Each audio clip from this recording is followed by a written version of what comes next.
નમસ્કાર. એશિયાના સૌથી જૂના અખબાર મુંબઈ સમાચારના ડિજિટલ પ્લેટફોર્મ પર આપનું સ્વાગત છે. મિત્રો, અત્યારે હાલ ગુજરાતમાં સ્થાનિક સ્વરાજની ચૂંટણીઓનો જંગ જામી ચૂકેલો છે. ફોર્મ ભરાઈ ચૂકેલા છે અને કેટલાક ઉમેદવારોના ફોર્મ રદ થઈ રહ્યા છે અને ક્યાંક અસંતોષ અને ક્યાંક કાર્યકર્તાઓમાં ઉત્સાહ જોવા મળી રહ્યો છે. કેવી રહેશે આ ચૂંટણી સ્થાનિક સ્વરાજની, જ્યારે વિધાનસભાની ચૂંટણી પહેલા આ એક સેમીફાઇનલ તરીકે રાજકીય પંડિતો જોઈ રહ્યા હોય? મારી સાથે જાણીતા રાજકીય વિશ્લેષક અને પત્રકાર જગદીશભાઈ મહેતા જોડાયેલા છે. સર, સ્વાગત છે આપનું. જી નમસ્કાર. સ્થાનિક સ્વરાજની ચૂંટણી અને બ્યુગલ તો ફૂંકાઈ ચૂક્યું છે, પરંતુ ક્યાંક નારાજગી અને ક્યાંક ઉત્સાહ જોવા મળી રહ્યો છે. અને આ બધી વાતો વચ્ચે રાજકારણમાં ગરમાવો પણ આવેલો છે, કારણ કે કોઈક પક્ષ છોડી રહ્યું છે અને કોઈક પક્ષમાં જોડાઈ રહ્યું છે. અંતે તો સવાલ એ છે કે શું આ પક્ષાપક્ષી અથવા તો પક્ષ છોડવાથી કોઈ રાજકીય પક્ષને, ખાસ કરીને ભાજપ હોય, કોંગ્રેસ હોય કે આમ આદમી પાર્ટી હોય, તેમને કોઈ ફેર પડશે ખરો આ વખતે? સાહેબ, કોઈને ફેર પડશે નહીં. જે જીતી ગયા એને અને જે હારી ગયા એને ફેર પડવાનો. હવે ચૂંટણી જે છે, સરકાર તો ગુજરાતમાં ગાંધીનગરમાં 30 વર્ષથી ભારતીય જનતા પાર્ટીની છે.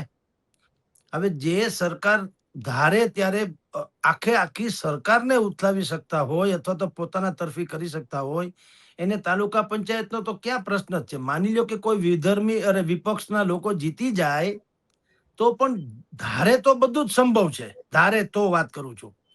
એટલે તેંડુલકરને રણજી ટ્રોફીમાં કઈ ડર ન લાગે. એને વિશ્વના ધુરંધર બોલરોની ધોલાઈ કરી હોય તો રણજી ટ્રોફી હોય કે બીજી કોઈ ઘરેલું ક્રિકેટમાં રણજીતભાઈ તેંડુલકરને થોડો ડર લાગે. એટલે ભાજપને કઈ એવું વિચારવાનો પ્રશ્ન નથી આવતો કે કોંગ્રેસ ને આમ આદમી પાર્ટી એ ત્રણેય જેમાં જનતાનું હિત તો સાવ તળિયે છે.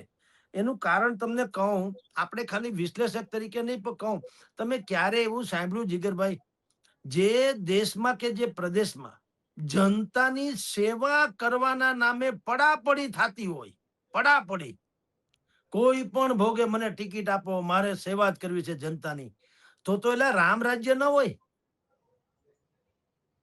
આ દેશમાં સમસ્યા હલ ન થઈ જવી જોઈએ. સરપંચ થી માંડીને સંસદના સભ્ય સુધી બધાને લખે છે હું કેટેગરીમાં નામ, ઉંમર, અભ્યાસ, ફલાણું જે હોય તે, અને વ્યવસાય કે માંડીને ક્ષેત્ર લખ્યું, ત્યાં લખ્યું હોય સેવા, એમ લખ્યું હોય છે સેવા.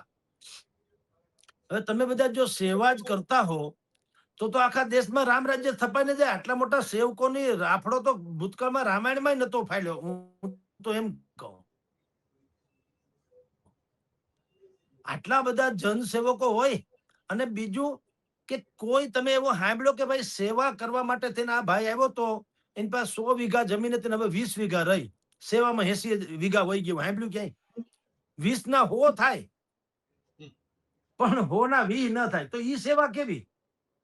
એટલે કહું છું કે જનતાને કોઈ ફેર પડતો નથી. અમદાવાદ, વડોદરા, સુરત ને રાજકોટ બધે બળવા થયા. તમામ પક્ષની વાત કરું પાછો. ભાજપ જેવી જેને શિસ્તબદ્ધ ને કેડરબેઝ પાર્ટી કહેવાય, ન્યાય એવો ડખો થયો કે જગદીશ વિશ્વકર્માએ રાજકોટ આવવું પડ્યું ડેમેજ કંટ્રોલ માટે. બોલો. અને અહીંયા મીટિંગ કરવી પડી ને શપથ બપથ લેવડાવવા પડ્યા અને અમે જનતાની સેવા કરશું, ફલાણું ઢીકણું, ટૂંકમાં કોઈ હિસાબે મનાવવા પડ્યા. અને હજી કેટલાય બળવો કરીને તો તમારી જાણ કરતા અત્યારે સૌરાષ્ટ્ર ગુજરાતમાં જે આ સ્થાનિક સ્વરાજ્યની ચૂંટણી હાલે છે, મૂળ બેઠક છે 9,960 જેવી. એટલે આમ જુઓ તો 10,000 ની છે, સમજો ને. 25-30 હજાર લોકો લડે છે, અપક્ષ ને આમ ને તેમ ને બધી રીતે હંધાઈને સેવા જ કરી લેવી છે. મોટા ભાગના ત્રણેય પક્ષમાંથી જે ટિકિટના રહી ગયા એ લોકોએ અપક્ષ ઉમેદવારી અથવા તો બીજી પાર્ટીમાં જઈ અને ઉમેદવારી નોંધાવી છે. હવે જીગરભાઈ, જે લોકો, જે પક્ષ પોતાને અમુક વિચારધારાને વરેલો એમ કહેતા હોય ને, ત્યારે હવે એનાથી મોટો કોઈ જોક નથી. એટલે રાતો રાત તમને ઈ ફલાણી વિચારધારાને છોડી પણ દે છે અને ઢીકણી વિચારધારાને અમલમાં લઈ લે છે. હાલો, કાચીડાને રંગ બદલતા થોડીક વાર તો લાગે નૈસર્ગિક રીતે, પણ કાચીડો આટલો ઝડપી નથી બદલી શકાતો. એને કુદરતને ક્યાંક વ્યવસ્થા કરી છે, ત્યારે મેળ પડે છે, અમુક સિઝનલ.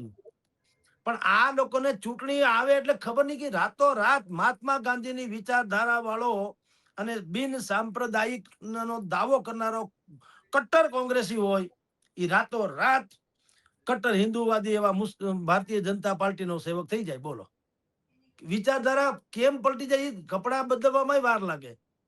એટલે તમને કહું જીગરભાઈ, હવે સોશિયલ મીડિયા પાવરફુલ થયું છે. એને કારણે જનતાને બધી જ ખબર છે કે આ બધા ઉધામા સેના છે. કોઈ હરામ બરોબર જે પ્રજાના કામ માટે થઈને ઉધામા કરતા હોય તો તમે જેને ભૂંગળા લઈને પૂછો. હું તો ત્યાં સુધી કહું છું, તમે ભૂંગળું લઈને આપણે જઈએ સર્વે કરવા, કોઈ પણ પાનના ગલે ઉભું રહેવાની છૂટ. બરાબર? તમે એને પૂછો, તમારે મુંબઈમાં આ કરવાની છૂટ છે. ગમે ત્યાં જાહેર ચોક ઉપર ઉભા રહીને કેજો કે આપણો આ જે વોર્ડ નંબર, હું પેલા તો 90% ને અડધા તો અમુક ને તો એ ખબર નહીં કે આ કેટલા નંબરનો વોર્ડ છે. વિસ્તારથી ઓળખાય. પાયધુની ને ફલાણું ને એ મરીન લાઇન્સ ને કાલબાદેવી રોડ ને MJ માર્કેટ ને એ બધું બરાબર, પણ આ વોર્ડ નંબર કયો એક તો ઈ ખબર ન હોય. અને એનાથી પછી ધારો કે 100 નંબરનો વોર્ડ છે તો તમે એને એમ કહો કે આપણા નગર સેવકોનું નામ આપો જી, કોણ કોણ છે. હરામ બરોબર અડધા પ્રધાન ખબર હોય તો બોલો. તો જેનું નામ સુદ્ધા ખબર નથી એનું કામ કેવું હોય છે મને કયો. એટલે એવું અહીંયા પણ છે. અત્યારે જેટલું ચૂંટણીનું હાલે છે, 9-10 હજાર લોકોની ચૂંટણી છે ને 25-30 હજાર લોકો અત્યારે ઘમાસાણ મચાવી રહ્યા છે. પણ તમે પૂછો કે ગયા 5 વર્ષે જે લોકો ચૂંટાણા હતા એ કોઈ પણ વોર્ડમાં જઈને કયો કે તમારા 4 લોકો એક વોર્ડ દીઠ ચૂંટાણા હતા, હકીકત છે? તો કે હા. 4 માંથી તમે પેલી ચૂંટણી જયારે મત માંગવા આવ્યા ત્યારથી વાત કરો ને પાછા મત માંગવા આવે ત્યારે તમે કોને કેટલી વાર જોયા? હરામ બરોબર કોઈ જોયા હોય તો, સિવાય કે કોઈ ફંક્શનમાં મંચ ઉપર, એ જુદી વાત છે. આ વખતે મોટા ભાગના કોંગ્રેસ, ભાજપ અને આમ આદમી ત્રણેય, મેં આપણા સહિતની અનેક ચેનલોમાં વાત કરી હતી કે 2 મુદ્દા મુખ્ય રહેશે આ ચૂંટણીના, સ્થાનિક સ્વરાજ્યની ચૂંટણીના, કારણ કે આ સેમીફાઇનલ છે. પણ એ 2 મુદ્દા કયા? નંબર 1 ઝેનજી.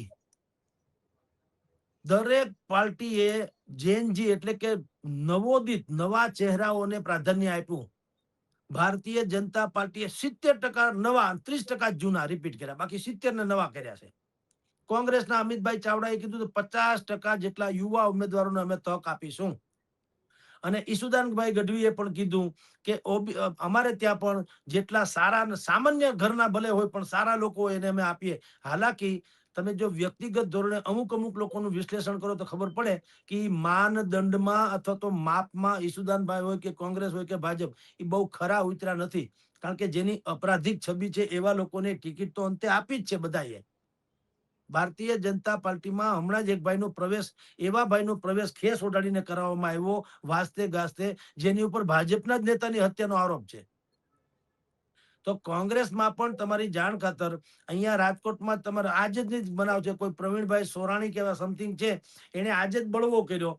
એ 30 વર્ષથી પાર્ટીમાં હોવાનું કહેતા હતા ને એને કીધું કે અમારે અહીંયા તો ટિકિટની વેચણી પૈસા દઈને ટિકિટ વેચવામાં આવી છે અને હવે હું ભવિષ્યનું નક્કી કરીશ કે હું કરું હું નહીં, વગેરે વગેરે. તો તમે વિચાર કરો, તમે રહી જાઓ ટિકિટમાં ત્યારે જ કેમ ખબર પડે છે કે પક્ષની અંદર કેટલી બધી ખરાબી છે? તો તમે જ્યારે પક્ષમાં હો છો ત્યારે જનતાને કાં નથી કહેતા કે ભાઈ હું અંદર રહોડાનો માણસ છું, મને ખબર છે આ લોકો જેવા દેખાય છે એવા નથી, આ તો આવા છે, મન મેલા અને તન ઉજળા, બગલા કપટી અંગ, એથી તો કાગા ભલા જેના તન મન એક જ રંગ. તો તૈયે કાં નથી કહેતા? તમે જ્યારે ટિકિટ નથી મળતી ત્યારે હંધી કોઠી ધોઈને કાદવ કાઢો છો, નહીતર એ કાદવ હોતા તમે અમારી ઉપર નાઈ ધોઈને મજા કરતા હતા ને.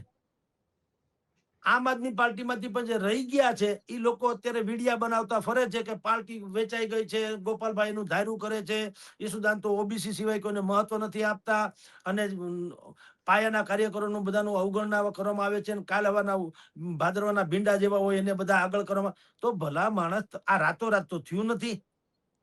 તો જ્યાં સુધી આ થયું, તમને કમસે કમ 6 મહિના વરસથી તો ખબર પડે ને આપણને.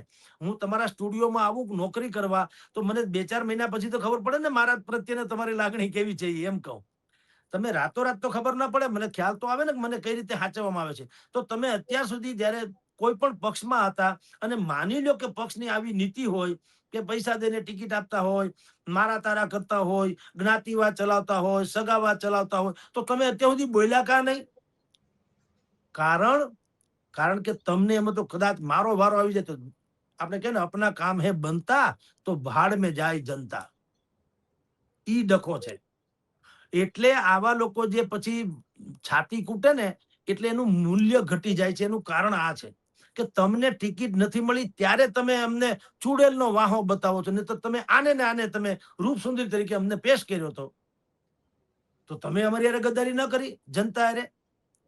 જ્યારે કે તમારે પેલા કરવાની જરૂર હતી. તમે જયારે એમાં અંદર ગયા હો અને તમને લાગે કે આ જે બહાર ચિત્ર દેખાય છે એવું ચરિત્ર અંદર નથી, આ જનતાની હારે બહુ મોટો ધોખો કરવાના જઈ રહ્યા છે, આનો ઈરાદો જુદો છે, પૈસા બનાવવા સિવાય કોઈ ધંધો નથી, બી ટીમ તરીકે વર્તવું છે, વગેરે વગેરે જે કઈ ખરાબી હોય તે, તો તમારે કહેવાય કે ભાઈ હું 6 મહિનામાં કે વર્ષ દિવસ રહ્યો કે રહી, મેં બધું જાણ્યું અને હજી મને કાઢીને જ મૂકી કે મેં ટિકિટ નથી માગી, માન લ્યો, પણ ગયા હું જે તે પક્ષમાં ગઈ હતી કે ગયો તો એ એટલા માટે કે ભાઈ જનતાનું સારું થાય એવું મારા મનમાં કલ્પના હતી. પણ અંદર ગયા પછી ખબર પડી કે ઓહો, આ કબાટમાં તો નીકળ્યા હાડ પિંજરો જાજા છે.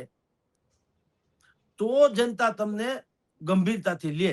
તમે રદડી જાઓ પછી ગામને રદડાવા નીકળો, કોઈ માને નહીં. એટલે અત્યારે રાજકોટ, સૌરાષ્ટ્ર ગુજરાતમાં જે પણ સ્થાનિક સ્વરાજ્યની ચૂંટણી ચાલી રહી છે, 26મીએ મતદાન, 28મીએ પરિણામ, પણ હરામ બરોબર કોઈ પાસે કોઈ નક્કર મુદ્દો હોય તો તમે વિચાર કરો, અમરેલીમાં જેવી કાકડિયા, ભારતીય જનતા પાર્ટીના પત્ની શ્રી જે છે એ ભાજપના નેતા છે, એ જેવી કાકડિયાના પત્ની શ્રી કોકિલાબેને આજે એક નિવેદન કર્યું અને તમે બિલકુલ બોલે જ જાય પાછા. એને એક ભાઈએ તો એને ક્લેરિફાય કરવાનું કીધું, બેન તમારાથી કઈક શબ્દ ફેર નથી થઈ ગયો, તોય વળગી રહે છે. બી કે નાના, ભારતીય જનતા પાર્ટીએ વિધર્મીઓને ખતમ કરવા માટે તેને બીડું ઝડપ્યું છે. હાલે બોલો હવે એનું શું કરી લેવું? પાછો ખુલાસો કર્યો. હા, ખુલાસામાં તો પછી હમણાં એક ભાઈએ, એક ચેનલ વાળા તમારી જેવા ભાઈએ પૂછ્યું કે બેન તમે વિધર્મીને ખતમ કરવાનું બોલ્યા છો, એ બરાબર છે? તમારી કઈ જીભ લપસી ગયો એવું નથી લાગતું? તમે ભૂલ કે નારે ના, અમે બધું સાચું જ કીધું છે. આ બધા આતંકી બાતંકીના હુમલા થાય છે એ ખબર જ છે ને, એટલે વિધર્મીને એટલે ભાઈ આતંકીને ખતમ કરવાના હોય, વિધર્મીને નહીં.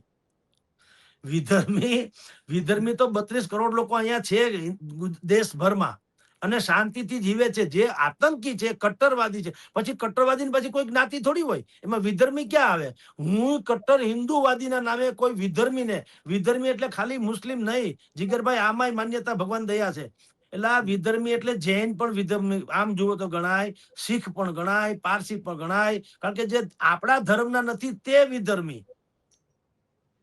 તો વિધર્મીને ખતમ કરનાર ક્યાંથી મેળ પડે? પણ બોલે જાય છે. બોલો, ઓલા ભાઈ ખડગેજી કેરળમાં ચૂંટણીમાં શું બોલે છે કે તમે કુરાનમાં, પાછું કુરાનને ટાંકીને બોલે. બોલો, હવે કુરાનમાં આવું કઈ છે ને એવું મૌલવીજીએ કીધું, જે સ્કોલર કહી શકાય, સારામાં સારા અભ્યાસુ મુસ્લિમ કહી શકાય, એ લોકોએ કીધું કે આ ભાઈની ઉપર તો કેસ કરવો જોઈએ, ખડગેજી ઉપર, કારણ કે એને કુરાનને ટાંક્યું છે. કુરાનમાં તો આવું કઈ લખ્યું નથી. ખડગેજીએ શું કીધું કે કુરાન में भी लिखा है कि તમે જયારે નમાઝ પડતા હો ને તમારી આગળથી જો સાપ કે બીછું નીકળે તો તમારો જીવ લે, એને પેલા તમે એને માર નાખો, સાપ અને પીછું. તમારી ભલે નમાઝ અધૂરી રહે પણ પેલા ઓલાને માર નાખો. એમ કીધું હોત ન્યા સુધી હજી ઠીક હતું. ઈથી પછી પાછા આગળ વધ્યા કે ભારતમાં આરએસએસ અને ભારતીય જનતા પાર્ટી આ બે બીછું અને સાપ જેવા છે, પેલા એને ખતમ કરો. એટલે કોઈ રાષ્ટ્રીય પક્ષ એ આવો કોંગ્રેસ જે ભારતનો સૌથી પ્રાચીનમાં પ્રાચીન પક્ષ છે, એના રાષ્ટ્રીય અધ્યક્ષ ભાજપી અને આરએસએસ ના લોકોને ખતમ કરી નાખવાનું કે ગજબ ન કહેવાય?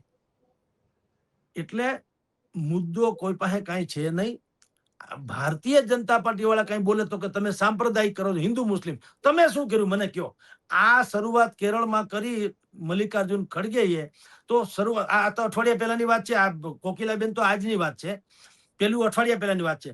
તો શરૂઆત કોણે કરી મને તમે કયો? અને જો તમે શરૂ કરો, આપણા ભારતે યુદ્ધમાં પણ કેવી પોલિસી અપનાવી છે, એટલે જ આપણે અહિંસાનો દેશ ગણાય છે ને વિશ્વભરમાં આપણી આબરૂ છે. પાકિસ્તાન જેવી બેઇજ્જતી નથી થતીનું કારણ છે કે અમે ક્યાંય અમારી તાકાત, સૈન્ય તાકાત રાખીશું, એમાં ના નહીં, પણ અમે કોઈનો વિસ્તાર પડાવી પાડવા કે કોઈના ઉપર કોઈનું ધન કે સંપદા લૂંટી લેવા કે કોઈ પણ બાબતમાં કોઈને હરાવવા અમે પહેલ નહીં કરીએ. અમે યુદ્ધની શરૂઆત કદાપી નહીં કરીએ.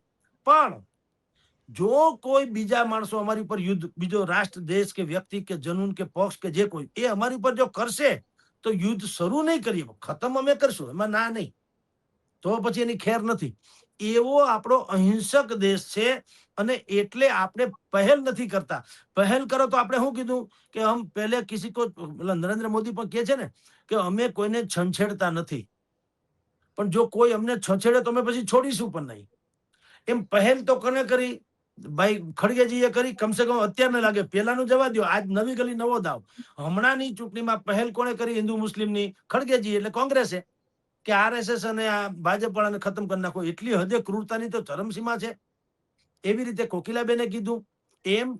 એટલા માટે હું તમને કહું જીગરભાઈ કે ક્યાં સ્થાનિક સ્વરાજ્યની ચૂંટણી, ક્યાં ગામના ગોંદરા બનાવવાની વાતો, અવેડા બનાવવાની, અવેડા એટલે પાણીના અવેડા બનાવવાની વાતો, ગામના કાચા રસ્તા હોય તો એને થોડાક પાકા કરવાની વાતો, નિહાળ જીર્ણ શીર્ણ અવસ્થામાં હોય તો નિશાળ એ વ્યવસ્થિત કરવી, એમાં પાછા પૂરતા શિક્ષકો હોય એવી વ્યવસ્થા કરવી, પ્રાથમિક આરોગ્ય કેન્દ્ર હોય તો એ કેન્દ્રમાં પણ પૂરતા ડોક્ટર, નર્સિસ કે બાકીની દવા કે કઈ સગવડ છે કે કેમ એની વ્યવસ્થા કરવી, હાથ બારના દાખલાથી માંડીને ખેડૂતોના ટેકાના ભાવ કે પછી પાણી પત્રક બનાવવામાં કોઈ ભૂલ ન રહી જાય ભવિષ્યમાં, જેથી કરીને કોઈ કુદરતી આપદા વખતે વળતર મેળવવામાં કઈ મુશ્કેલી ન પડે. આવા બધા સ્થાનિક મુદ્દાના આ ચૂંટણીના મુદ્દા હોવા જોઈએ. પણ એ હોય તો ને, કોઈને પડી હોય તો ને, એ તો તમે જાણો ને તમારું કામ જાણે. અમે ગમે તેમ એવા એલ ફેલ બોલીને અમારે 28 એટલે 26મી તારીખનું મતદાન છે ત્યાં સુધીનો ટાઈમ પાસ કરવાનો થાય છે. એટલે ગમે એ બોલે છે. આને નાને હું મેં તમને જેટલા મુદ્દા ગણાવ્યા એને આ ગ્રામ્ય પંચાયતની ચૂંટણીને કાંઈ લાગે વળગે છે? અને જે મેં હમણાં ગણાવ્યા કે આટલા હોવા જોઈએ એ મુદ્દા ઉપર કોઈ બોલે છે નહીં, તો આ શેની ચૂંટણી મને કયો? એટલે આ બધું આમ જ હાલે છે ગપગોળા. અને હવે જનતાએ આ સોશિયલ મીડિયા થકી જીગરભાઈ બધાને બધી ખબર પડી ગઈ કે કોઈને એકબીજા ઉપર પ્રેમ નથી, હવને પોતાના ઉપર પ્રેમ છે. આ જીતે એટલે એને લોટરી લાગી જાય, ગળામાં ખેસ પહેરાઈ જાય, જીતી જવાય એટલે પીળો પરવાનો અમુક બાબતમાં, એટલા માટે લડે છે. પછી સાઈડમાં જો થઈ જાય જનતાનું હિત તો વળી એના ભાગ, બાકી એના હાટું કોઈ લડતું નથી. એટલે ગુજરાતમાં ચૂંટણીનો માહોલ તમે જે કીધું એ અત્યારે અવળે પાટે ધમ ધડાકા ભરે હાલે છે.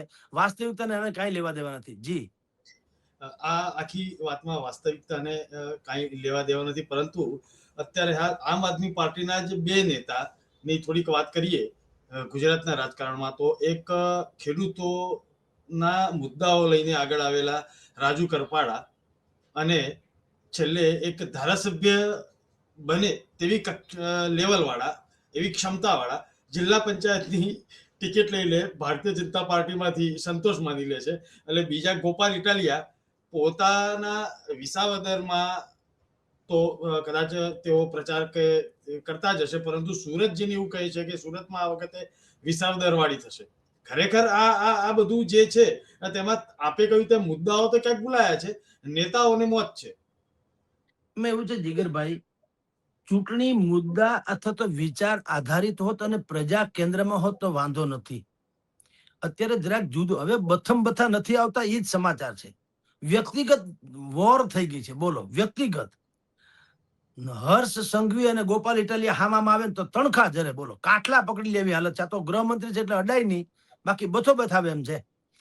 એટલે એ લોકોને, મને સુરત એનું થાણું છે, વિસાવદર પછી આવ્યું, મેન સુરત હતું. ઓલે વખતે કઈ એની સીટ વધારે આવી હતી, આપણે બધા જાણીએ, ઇતિહાસ રચાણો હતો. પછી એમાંથી કેટલાય ઠેકીને ભાજપમાં આવી ગયા, જુદી વાત છે. તો સુરતમાં, કારણ કે સૌરાષ્ટ્રના મોટા ભાગના પાટીદારો કયો કે પટેલ પરિવારના જે રત્ન કલાકારોથી માંડીને રત્ન કલાકાર પરિવારો કયો ખાસી સંખ્યામાં વરાછા રોડ વગેરેમાં રહે છે. તો ત્યાં અત્યારે મુદ્દો એક મુદ્દાનો કાર્યક્રમ છે ચૂંટણી. આ જે તમે સ્થાનિક સ્વરાજ્યની ચૂંટણી જે કયો છો, આપણે જે ગણીએ છીએ, એક મુદ્દાનો કાર્યક્રમ છે. કાં તમે સરકારની સાથે છો યા સામે છો, ધેટ્સ ઓલ. બીજું કાંઈ છે નહીં. હવે સામે એક જમાનામાં કોંગ્રેસ અને આમ આદમી પાર્ટી જો સંગઠન એક થઈ ગયું હોત તો આખો ઇતિહાસ જુદો હોત. પણ પેલા તો ઈ એક થયા નહીં. પેલા ઈ બે હામે થઈ ગયા. પેલી વાત તો ઈ, એટલે કે વિરોધ પક્ષના મતો જે હતા એક 50% એક કોર છે અને 50%માં બે 25 તો પેલા થઈ ગયા. એટલે પેલી વાત તો ઈ તૂટ્યું. હવે આમ આદમી પાર્ટી પણ પાછું રાજી કરપડાની જેમ એ બે ફાડિયા થયા. ગોપાલ જેવા જ શક્તિશાળી માણસ, ગોપાલ બોલવામાં બધી રીતે હોશિયાર છે, એમાં ના નહીં, પણ ગોપાલ નેક્સ્ટ ટુ ગોપાલ, અમિત શાહ અને નરેન્દ્ર મોદી જેવી જોડી છે ગોપાલ અને રાજુ કરપડાની. તો રાજુ કરપડા અલગ થઈ ગયા. હવે એના જેટલા પણ સમર્થકો છે, એને હજારોની સંખ્યામાં 11 કિસાન સંમેલન એને કર્યા.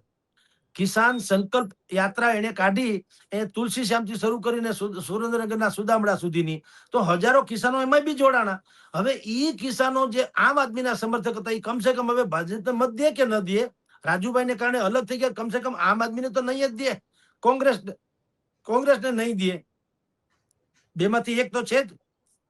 એટલે વિપક્ષમાં 3 ભાગલા પડ્યા. તમે જે સુરતની વાત કરી એટલા માટે જ કહું છું કે જ્યાં પટેલોનો ગઢ છે ત્યાં ગરજે છે ગોપાલ ઇટાલિયા, પણ ઈસુદાનભાઈ ઓબીસી તરફ વરસે છે. અને તમે જો ગોપાલ ઇટાલિયાનું બધું આવે તો ઈસુદાનભાઈ નું આવતો, પક્ષના પ્રમુખ તો ઈસુદાનભાઈ છે, તો એનું ક્યાંક આવવું જોઈએ ને. ક્યાંય તમે સાંભળ્યું? બધે આવે છે ગોપાલ ગોપાલ ગોપાલ ગોપાલ. એટલે ફિલ્મ બનાવે પ્રકાશ મહેરા, પણ એમ કે મોટું નામ આવે અમિતાભ બચ્ચન, એના જેવું છે આ. તમે સમજો. એટલે મૂળ ન્યા બધા વૈચારિક ઈ પિંજણ છે. બાકી 18 વરણને સાથે રાખીને બંને પક્ષ, કોંગ્રેસ અને આમ આદમી પાર્ટી, બંને પક્ષ રણનીતિક રીતે એક રહ્યા હોત અને એને બ્લુ પ્રિન્ટ બતાવ્યું હોત કે ભાઈ અત્યારે સ્થાનિક સ્વરાજ્યની ચૂંટણી છે, પણ અત્યારે સરકારે આટલું કામ કર્યું, તમે બધું જોયું, એનું જે કઈ ખરાબ તમારી વિપક્ષની નજરે હોય એ બતાવવાનું, અને અમે આવશું તો આમ કરશું. એવું સંયુક્ત લડત હોત તો જુદી વાત છે. એમાં 3 ફાટા પડ્યા અલગ અલગ વિપક્ષમાં, અને હવે અપક્ષના જુદા, અસંતુષ્ટના જુદા પાછા. આમ આદમીમાં જેને ટિકિટ જોતી તે ન મળી હોય એ લોકો જે અત્યારે હાહાકાર મચાવી રહ્યા છે જુદા. બરાબર. તમે જાણો ગોંડલના એક બેન છે નિમિષાબેન ખૂંટ, એના તમે વિડીયો જુઓ, અત્યારે ધૂમ મચાવે છે. એને દુનિયાભરની ખરાબી હતી, એને બહાર પાડી આમ આદમી પાર્ટીમાં શું ચાલી રહ્યું છે, પાયાના કાર્યકરોનો કેવી અવગણના થઈ, હિંડોળે બેઠા બેઠા અથવા હિંચકે બેઠા બેઠા બધું કે છે. રાઈટ. તો હવે એવા જે અસંતુષ્ટો કે હાસ્યમાં ધકેલાઈ ગયેલા આમ આદમીના સમર્થકો કે પાયાના કાર્યકરો, એ પણ હવે અલગ જ થયા. એટલે હું તમને ઈ તો કહું છું, એવું ભાજપમાં પણ છે. પાછું ભાજપમાં પણ જે હાસ્યમાં ધકેલાઈ ગયા, અહીંયા બધાએ મોરચા કાઢ્યા અને ડેમેજ કંટ્રોલ માટે સ્વયં જગદીશભાઈ વિશ્વકર્માએ આવવું પડ્યું. ત્યાં સુધી બધું લાગ્યું. શું કામ? લોટરી, જેને ટિકિટ મળે ને લોટરીની ટિકિટ મળ્યા બરોબર છે. સેવા માટે કઈ પડાપડી સાંભળી ક્યાંય? મારે તમને કોઈ દી તમારે મારે દાન દેવું હોય ક્યાંક જીગરભાઈ, તો હું તમને પગે લાગુ કોઈ દી કે ભાઈ સાહેબ મને મહેરબાની કરીને 10 માણસ એવા જરૂરિયાતમંદ ગોત ને મારે કોઈ પૈસા દાન દે, એવું સાંભળ્યું ક્યાંય? મારે પગે લાગવાનું હોય, પગે જેને જોતા હોય લાગે, નહીં તો કમસે કમ જોઈએ એ લોકોને. મારે તો જોઈએ એટલે મળી જવા જોઈએ ને. દાન દેવો હોય, લાચારી હોય કોઈ દી? એમ તમારે સેવા કરવી છે તો તમારે એટલું બધું લાચારી હું તમને ટિકિટ, તમે સેવા જ કરી છે ને. તમે કહો છો કે 20-30 વર્ષ જે તે પક્ષમાં રહીને અમે સેવા કરી છે, તો અપક્ષ ઉમેદવારી નોંધાવો. જનતા નગુણી નથી. સમાજ ક્યારેય નગુણો હોતો નથી. સદગુણોનો સત્કાર કરનારો સમાજ હોય છે. તમે જો ખરા અર્થમાં સાચી સેવા કરી હોય, તમારી છાપ 108 જેવી હોય, તમે ગમે ત્યારે એમ્બ્યુલન્સની જેમ ધસી આવતા હોય, યા તો ફાયર બ્રિગેડની જેમ ધસી આવતા હોય સમાજના કામ માટે, તો સામે ગમે એ ઉભો હોય, લોકો તમને મદદ કરવાના. પક્ષે ભલે ને ગમે એને ટિકિટ આપી હોય, તમને તમારે કામ ઉપર ભરોસો કેમ નથી? પણ એવું કઈ છે નહીં. બધું અષ્ટમ પષ્ટમ છે. એટલે તમારી જાણ કરતા રાજુભાઈ કરપડા, ક્યાં તમે કીધું તેમ ધારાસભ્ય લેવલના વ્યક્તિ, આમ આદમીમાંથી લડ્યા હતા ચોટીલામાંથી ધારાસભાની ચૂંટણી, અને ખાસા મત લઈ ગયા હતા પાછા. એમ જેમ તે નહીં, 50-60 હજાર મત કઈક સમથિંગ લઈ ગયા હતા. હવે મૂળી, સુરેન્દ્રનગરના મૂળીની જિલ્લા પંચાયતની ચૂંટણી લડે છે. બોલો, ખરેખર તો એને ખરા અર્થમાં કહું તો એને એમ કેવું, સવિનય કહેવાની જરૂર હતી કે મારે ચૂંટણી નથી લડવી, પણ આ વિસ્તારમાં એટલે કે સુરેન્દ્રનગર પંથકમાં, ચોટીલા પંથકમાં, વાંકાનેર પંથકમાં જ્યાં પણ કોળી બહુલ્ય વિસ્તાર છે, જે ઓબીસીમાં આવે છે, અને સરકાર પ્રત્યે નારાજગીના કેટલાક સૂર ઉઠી રહ્યા છે, પણ આ ગઢ આખો હું હાચવી બતાવીશ અને તમને મેક્સિમમ તાલુકા જિલ્લા પંચાયતની બેઠકો જીતી બતાવીશ, એવું કહીને જો સ્ટાર પ્રચારક તરીકે ફર્યા હોત તો એની મૂલ્ય ઓર વધી ગયું હોત. હવે થશે કેવું? એ મૂળી જિલ્લા પંચાયતની ચૂંટણી લડે છે એટલે એને ન્યાય સભા કરવાની, એના વિસ્તારમાં તો કરવી જ પડશે. બરાબર. એ કરશે ને બધું પૂરું થયું, વધી જીતે તો ઠીક છે, હારે તો ઓર માથાકૂટ કે ભાઈ તમે જિલ્લા પંચાયતમાં હારી જાવ છો, તમે ધારાસભ્યને ક્યાંથી દાવેદાર ભવિષ્યમાં થઈ શકો? સમજી લો. ઓલું ભારતીય જનતા પાર્ટીના ઓરા અથવા એના સંગઠનના કારણે પણ જો માની લો કે મેક્સિમમ બેઠકો ત્યાં જીતાણી હોતી પંથકની, તો રાજુભાઈ જસ લઈ શકત કે મેં પ્રચાર કર્યો, મેં ટિકિટ નથી માંગી એટલે ભવિષ્યમાં મને ધારાસભાની ટિકિટ આપો. આ તો હવે પક્ષ માની લો જીતી જાય તો પક્ષ કે ભાઈ અમે તમને ટિકિટ આપી જ છે ને, તમે પક્ષ પલટો કર્યો, અમે તમને જિલ્લા પંચાયતના સદસ્ય બનાવ્યા કે પ્રમુખ બનાવ્યા, હાલો ત્યાં સુધી. પણ તમે દાવેદારી તમારી ઘટી જાય. પણ હવે ખેર, એ તો રાજકારણીઓ છે, આપણે તો અહીંયા બોલવું છે ને એને ત્યાં વર્તવું છે, એટલે જે ઉચિત લાગ્યું હોય તે. પણ મારી દ્રષ્ટિએ બીજો વિભાગ મેં જે કીધું એવું કદાચ કર્યું હોત તો ઓર સારું રહ્યું હોત, પણ એના મગજમાં જે હોય તે. આમ વિપક્ષમાં એકતાના અભાવે આપણે કહીએ છે ને કે બકરાની લીંડી હોય ને એના છાણા ન થપાય, એ અલગ અલગ હોય લીંડી, એમાં બેહના પોદળા હોય ને તો છાણા થપાય. એમાં ભારતીય જનતા પાર્ટી પાસે ગમે તેમ તોય પણ એક આખે આખું એક જૂટ એટલે એક સાથે એવું એની પાસે નેટવર્ક છે. વિપક્ષો એન્ટી એસ્ટાબ્લિશમેન્ટની વાતો કરે છે સરકાર વિરોધી, પણ બધા છૂટા છવાયા છે એટલે બધાના મત વેચાઈ જશે. અંતે આપણે જાણીએ છીએ કે બળિયાના બે ભાગ, કોની ફતેહ થાય એ આપણે સમજી શકાય એમ છે. જી જીગરભાઈ. જી છેલ્લે એક સવાલ એ પણ થઈ રહ્યો છે, ચર્ચા પણ થઈ રહી છે કે આ એક સ્થાનિક સ્વરાજની ચૂંટણી સરપંચ થી લઈને નગર પરિષદ અથવા તો મહાનગરપાલિકાના પ્રમુખ સુધીની વાત હોય, સ્થાનિક કક્ષાની આ ચૂંટણીમાં નેશનલ કક્ષાના નેતાઓ ચૂંટણી પ્રચારમાં આવે તેવું કદાચ આશ્ચર્યજનક વાત થઈ રહી છે. અને કેજરીવાલ સહિત એન્ડ કંપની પાછી ગુજરાતમાં ધામા નાખશે, નેશનલ કક્ષાના નેતાઓ. ઈ પણ તમે જેમ કહો છો એમ કે આ સેમી ફાઇનલ છે, એટલે તમારે કાંઈક પણ પાક લણવો હોય તો બી વાવવા માત્રથી મેળ નહીં પડે, માવજતે કરવી પડે. એમાં માવજત કરવા આવે છે કે ગમે એમ કરીને જો થોડી ઘણી ફતેહ, કારણ કે આ અસ્તિત્વનો જંગ છે, લખી રાખજો. આમ સેમીફાઈનલ ગણાય છે, પણ વિપક્ષો માટે, કોંગ્રેસ અને આમ આદમી બે માટે કહું છું, ભાજપ તો છે જ તમારી સામે 30 વર્ષથી, એટલે એને આપણે સત્તા ઉપર છે તો છે. અસ્તિત્વનો જંગ કોનો છે? કોંગ્રેસ અને આમ આદમી પાર્ટીનો. એટલે નેશનલ કક્ષાના નેતાઓ, એ તો ખાસ કરીને આ કેજરીવાલ ને એ જ આવવાના છે. મૂળ તો શું છે એમ કહેવાય છે, સાચું ખોટું મેં કીધું એમ પાછું આપણી પાસે દસ્તાવેજી પુરાવા નથી, પણ કાવડિયા બધા છે એ તો ન્યાથી જ આવે, પંજાબ થી. અહીં તો ક્યાં કાંઈ છેતી આવે, ભગવાન દયા છે. અહીં તો કોઈક અંદર ખાને કોઈ મદદ કરતું હોય તો જુદી વાત છે, પણ મૂળ જે પાર્ટી જે છે એ સ્વાભાવિક છે. કાવડિયા આપે તો એની વહીવટે એ કરે, જોવાય આવે ને પેલે શું હાલે છે શું નહીં. હાવ એમનું અધર પદ્ધર થોડું છે. આ મુકેશ અંબાણી જેવું નથી કે એની કોર્પોરેટ કંપની હોય ને એ નાચા કુદા કરે ને અહીંયા અધિકારી એટલા બહેતરીન છે કે એમાં કઈ ખામી ના આવે. અહીં તો તક મળે એ ગમે ત્યારે ગમે થઈ શકે એવી સંભાવના છે. એટલે એ કાવડિયા લેવા દેવાને બાને કે સંગઠનમાં કોણ છે, કોણની ટિકિટ આપી બરાબર છે કે નહીં, કોઈએ કઈ ઇધર ઉધર કર્યું છે કે નહીં, એ બધું જાણવા જૂટવા આવે. પણ એની કોઈ ઇમ્પેક્ટ હું નથી જોતો. કોઈએ આવવું ન જોઈએ એવડા મોટા નેતાઓ. આ સ્થાનિક કક્ષાનું છે, ગામની વાતો છે તો ગામની વાત ગામનો જ માણસ કઈ હક છે. કઈ ગામના સરપંચની ચૂંટણીમાં ઉભો હોય એ એમ ન કે હવે ગમે એમ થાય, જો મને જીતાડી દેશો તો હું ઇઝરાયલમાંથી આ ઈરાનમાંથી હોર્મુઝ સ્ટ્રેટ જે છે એમાંથી આપણે વાણ કઢાવી દઈએ. એટલું બધું થોડું હોય, એને હું લેવા દેવા. ગામનો ગોંદરો હારું કરી દે, હવેડા ફરકા કરી દે, નિહાળના ઓટલા કે નિહાળના રૂમ જર્જરિત હોય તો ઈ સારું કરી દે. હાથ બારના દાખલા વખતે તલાટી મંત્રી ગામમાં રહે અથવા તો રેગ્યુલર અપડાઉન કરે, એવી વ્યવસ્થા, એવી નાની નાની વાતો હોય એની આ ચૂંટણી છે. નગરપાલિકા અને પાલિકામાં જે છે એમાં શું હોય છે? સ્ટ્રીટ લાઇટ, નળ, ગટર, આર્થિક બધી એ બાબતની વાતો હોય છે, સવલતની. ભાઈ તો વસ્તુ પણ તમારી એમાં કોર્પોરેટરમાં ક્યાં હોતા હે? તમારી જાણ કરતા કોર્પોરેટરની આખી પોસ્ટ જ બોગસ છે મારી દ્રષ્ટિએ. તો કામ તો અધિકારી કરે છે બધા. કોઈ કોર્પોરેટર સસ્પેન્ડ થયા અત્યારે તમારી જાણ ખાતર, હમણાં જ્યાં રાજકોટમાં ટીઆરપી કાંડ થયો, અગ્નિકાંડ, છોકરા હળગી ગયા બધા બિચારા. તો તમે વિચાર કરો, જે કઈ સસ્પેન્ડ થઈ અધિકારી થયા, કોર્પોરેટર કોઈને કઈ તો ફાયદે હાથ ફેરવીને બેસી ગયા પાછા. કારણ કે કોર્પોરેટરની આ શું છે, જવાબદારી કાંઈ નહીં, મલાઈ બધી. એટલે કોર્પોરેટરનો કોઈ મતલબ જ નથી. આમ જુઓ તો એવું કયું કામ છે કોર્પોરેટરની સહી વગર ન થાય? કામ કમિશનર બજેટે આમ બહાર પાડે કમિશનર, એ પાછા આના ઈશારે. ઈ પાછા એમ હારું લગાડવા તો શું કે પેલા એમ કે હારી પેટ પાણી વેરો મકાન વેરો નાખો. દર વખત આવું ડીંડક થાય છે દરેક જગ્યાએ. એટલે કમિશનર ને શું છે, એને ક્યાં ચૂંટણી જીતવી છે? એટલે એ લખે કે પાણી વેરો ડબલ ને મકાન વેરો ડબલ. પછી શું કરે, આજે લોકો જે જીતે છે એ બુદ્ધિપૂર્વક પછી કેબિનેટ અહીંયા આવે, પોતાની પાસે સ્ટેન્ડિંગ કમિટીમાં રજૂ થાય, એટલે એ કે નહીં આટલો વેરો તો જોશે જ નહીં. એટલે વળી પાછા એ નહીં માણા પાછા રૂપાળા થઈ જાય. ઓહો, ફલાણા ભાઈ આ વેરો જે છે એ નાબૂદ કર્યા, એમ કે આટલો વેરો ન હોવો જોઈએ. તમને ખબર હોય તો બહુ ગામડામાં એમ પ્રચલિત જોક છે સાહેબ જીગરભાઈ, કે એક ભાઈને કોઈ પણ એક વસ્તુના દૂધનો, ધારો કે પાઉચ હોય દૂધનું, તો એને ₹1 વધારવાનો હતો કે ભાઈ હું પાઉચ ₹1 વધારું, પણ મોંઘવારી ને ફલાણું એટલું બધું જનતાનો આક્રોશ ને એવું બધું હતું, એટલે મેળ પડતો હતો. તેણે એના સરકારને કીધું, ત્યાંના મુખિયાને, શું કરવું? એને કીધું કે કામ કર, પેલા તું ₹5 વધાર. અરે બોલો કે 5 ની ક્યાં કરો, 1 વધારું તો મારી નાખે એમ છે લોકો, કે હું તને કહું એમ કર ને, મજા કર, તું જો મજા કર, 5 વધાર. એટલે એને જાહેરાત કરી, કાલથી ₹5 મોંઘું દૂધ, દાખલા તરીકે કરું.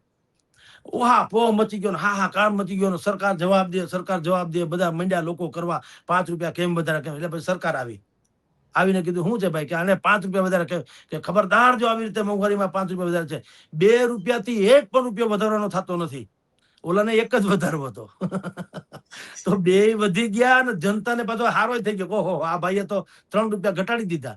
આવી હાલત અહીંયા દરેક કોર્પોરેશનમાં થાય છે. કમિશનરને મૂર્ખો બનાવવામાં આવે છે. ઈ વેરા નાખે સ્ટેન્ડિંગ કમિટી, એટલે કે શાસક પક્ષ જે હોય એ આને નાબૂદ કરી દે અને રૂપાળા થઈને ફરે. એટલે આનો કોઈ બીજો ઉપયોગ નથી. એટલે આપની જાણ ખાતર જનતાને આમ સીધી રીતે તો અધિકારીઓ જ મદદ કરે છે અને સરકારી તંત્ર જ મદદ કરે છે. કોર્પોરેટરો જે છે ને એ ખાઈ પીને લેર કરવાની ધંધો છે. એની કઈ બહુ મોટી ઓલી માનદ સેવા આપનારા લોકો એના જેવું છે. પગારે લે છે છતાંય તમે જો નિયમ કોઈ લાગુ નથી પડતા, સસ્પેન્શન જેવા આમ તેમ કે એટલા વાગે નોકરી આવી જ જવું ને પગારદાર તો આવવું જોઈએ ને, પગાર તો લે જ છે. પણ એને એવા નોર્મ્સ જે તમને મને લાગુ પડે ઓફિસે એટલા વાગે આવી જ જવું, આટલું કામ કરવું, આના પછી જ જવું, એવું એને કઈ નહીં. આવે તો આવે, ના આવે કઈ નહીં, ભાવે એમ કરે મજા કરે. એટલે આમ જુઓ તો જનતા અરે છે જનતાની ચૂંટણી, પણ જનતા નથી લડતી, નેતા લડે છે ને ગમે એમ કે મત લઈ જાય છે. એ પ્રોબ્લેમ છે. જેથી જનતા સ્વયં જાગશે અને એના મતની કિંમત આંકશે તે દિવસે આપણા વાંધો નહીં આવે. બાકી તો આમને પરંપરાગત હાલ્યા કરવાના, આપણે ડિબેટ કર્યા કરવાના. જી જીગરભાઈ. જી સ્થાનિક સ્વરાજની ચૂંટણીમાં 28 તારીખ સુધી સતત નજર રાખીશું અને અનેક મુદ્દાઓ સાથે ફરીથી ઉપસ્થિત થઈશું. મને રજા આપશો. નમસ્કાર. નમસ્કાર. નમસ્કાર.